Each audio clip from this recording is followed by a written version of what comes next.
थे राजा दशरथ। उनकी 3 रानियां और 4 पुत्र थे, राम, लक्ष्मण, भरत और शत्रुघ्न। जब राजा दशरथ ने राम को राजा बनाने की घोषणा की तब सभी लोग बहुत खुश हुए, लेकिन रानी कैकेयी खुश नहीं थी। महाराज, क्या आपको याद है आपने मुझे 2 वचन दिए थे? आज उन वचनों को पूरा करने का समय आ गया है।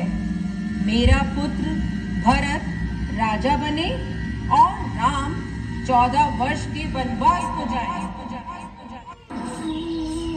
राजा दशरथ की आज्ञा पाकर राम और लक्ष्मण सीता के साथ 14 वर्ष के वनवास के लिए चले गए।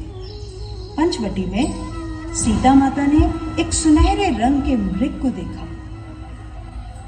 रंग सुनहरा मृग अति सुंदर, सीता मन को भाए, कोई जाए इस मृग को अति शीघ्र ले आए। सीता माता की इस बात को सुनकर श्री राम मृग की खोज में जंगल की ओर निकल गए।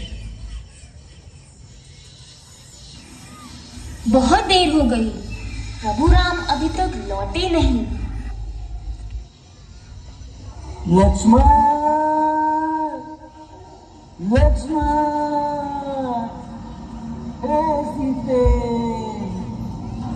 हे सीते। लक्ष्मण, लक्ष्मण देखो, प्रभु तुम्हें अपनी सहायता के लिए पुकार रहे हैं। हे माते, ये मुझे किसी मायावी शक्ति का कार्य लग रहा है। आप चिंतित ना हो, भैया जल्दी घर लौट आएंगे। नहीं लक्ष्मण, मेरी आज्ञा का पालन करो। जाओ, प्रभु को तुम्हारी सहायता की आवश्यकता है। ठीक है माते, किंतु आप इस लक्ष्मण रेखा को पार नहीं करना। रावण को ज्ञान था कि वो लक्ष्मण रेखा को पार नहीं कर पाएगा, इसलिए उसने साधु बनने का ढोंग रचा और सीता माता को उठाकर ले गया। भिक्षाम देहि, भिक्षाम देहि। हे मुनिवर, भिक्षा स्वीकार कीजिए। हे देवी, एक साधु का इतना अनादर, घर के द्वार से ही भिक्षा देकर भेजना चाहती हो। जाओ, नहीं चाहिए तुम्हारी भिक्षा।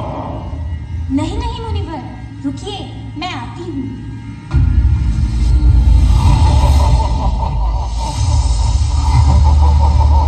बचाओ, बचाओ, बचाओ, भैया लक्ष्मण, प्रभु राम, बचाओ, बचाओ, हे नाथ, मुझे बचाओ।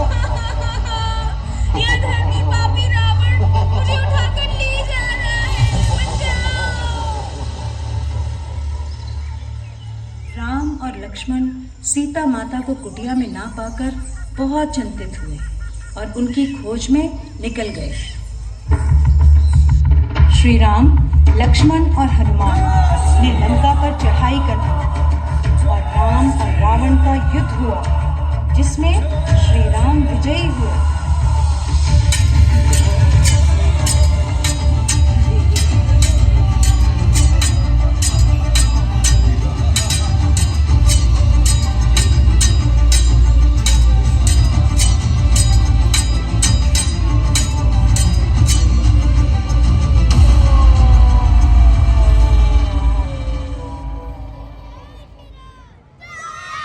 इसलिए इस दिन को विजयदशमी कहा जाता है।